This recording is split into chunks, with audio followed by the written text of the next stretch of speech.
যৌথ বাহিনী কর্তৃক পরিচালিত উল্লেখযোগ্য অভিযানসমূহের সারসংক্ষেপ। সারা দেশে আটক ৩৮৫ জন।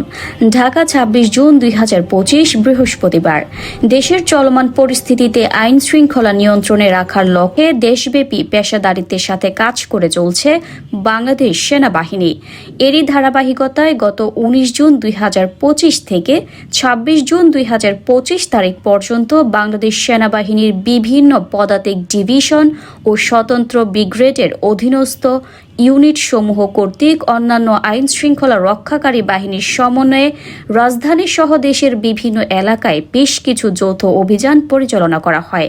এই সকল যৌথ অভিযানে চিহ্নিত সন্ত্রাসী, অবৈধ অস্ত্রধারী, চোরা কারবারি, কিশোর গ্যাং সদস্য, চাঁদাবাজ, অপহরণকারী, অবৈধ দখলদার, ডাকাত সদস্য, টিসিবির পণ্য আত্মসাৎকারী, অবৈধ রিক্রুটমেন্টের সাথে জড়িত দালাল, ভেজাল খাদ্যদ্রব্যের ব্যবসায়ী, অবৈধ বালি উত্তোলনকারী, মব ভায়োলেন্স সৃষ্টিকারী, মাদক ব্যবসায়ী এবং মাদকাসক্ত সহ মোট ৩৮৫ জন অপরাধীকে হাতে নাতে গ্রেফতার করা হয়।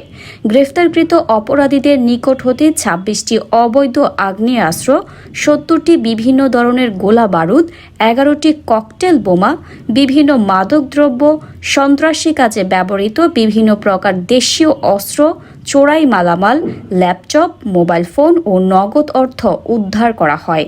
আটককৃতদের প্রয়োজনীয় জিজ্ঞাসাবাদ এবং আইনি কার্যক্রম সম্পূর্ণের জন্য সংশ্লিষ্ট এলাকায় থানায় হস্তান্তর করা হয়েছে।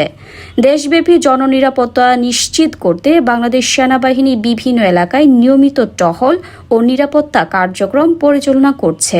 এছাড়াও বিভিন্ন স্থানে অবৈধ দখলদারদের বিরুদ্ধে যৌথ অভিযান পরিচালনা করে অবৈধ স্থাপনা উচ্ছেদ কার্যক্রমে বেসামরিক প্রশাসনকে সহায়তা করা হয়। দেশের সার্বিক আইন শৃঙ্খলা পরিস্থিতিতে স্বাভাবিক রাখতে বাংলাদেশ সেনাবাহিনী কর্তৃক এই ধরনের অভিযান অব্যাহত রয়েছে। সাধারণ জনগণকে যে কোনো সন্দেহজনক কার্যকলাপের বিষয়ে নিকটস্থ সেনা ক্যাম্পে তথ্য প্রদান করার জন্য অনুরোধ জানানো যাচ্ছে।